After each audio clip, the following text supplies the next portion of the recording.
সাবিত্রীর রান্নাঘরে আপনাদের সবাইকে স্বাগত।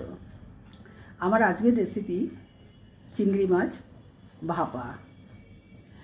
চিংড়ি মাছ নিয়েছি, এখানে 2 চামচ কালো সর্ষে, 2 চামচ সাদা সর্ষে, নারকেল আছে 2 চামচ, আর এখানে আছে নুন দিয়ে দিয়েছি, কাঁচা লঙ্কা আছে 5-6টা, লঙ্কার গুঁড়ো আছে, হলুদ গুঁড়ো আছে।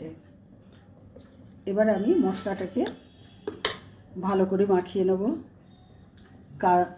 এই যে আমি সর্ষের তেল ঢালছি, সর্ষের তেল দিয়ে ভালো করে মশলাটা আমি মেখে নিচ্ছি।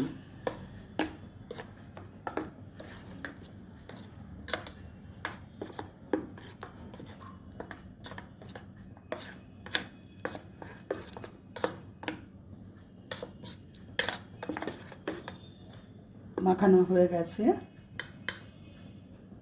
এবার আমি চিংড়ি মাছগুলো দিয়ে দিচ্ছি।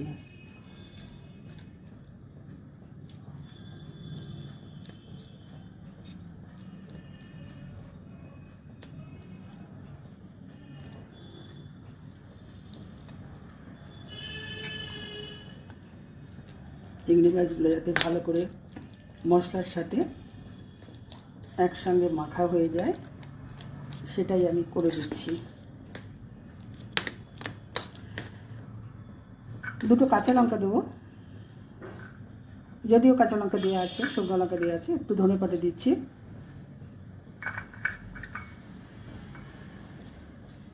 এবার আমি ভালো করে মেখে আর একটু সর্ষের তেল দেবো, ঝাঁঝটা একটু ভালো হবে, চোখ দিয়ে জল বেরোবে। ভাপা ওইভাবেই করতে হবে যাতে খেতে খেতে চোখ দিয়ে জল বেরিয়ে যায় ঝাঁঝের চোটে। এবার আমি ঢাকা দিয়ে দিচ্ছি, মাখা হয়ে গেছে। আমার টিফিন বক্সটা রেডি, আমি এবার চাপিয়ে দিচ্ছি।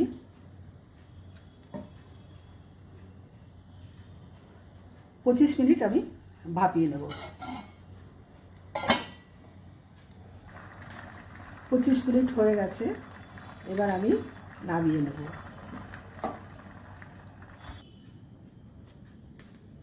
দেখো চিংড়ি ভাপা হয়ে গেছে, কি সুন্দর লাগছে।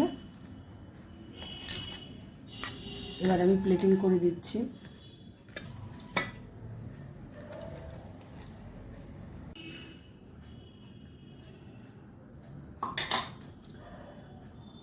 রেসিপিটা হয়ে গেল।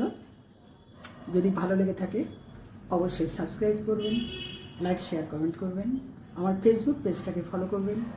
আপনারা সুস্থ থাকুন, ভালো থাকুন। ভিডিওটা এখানেই শেষ করছি।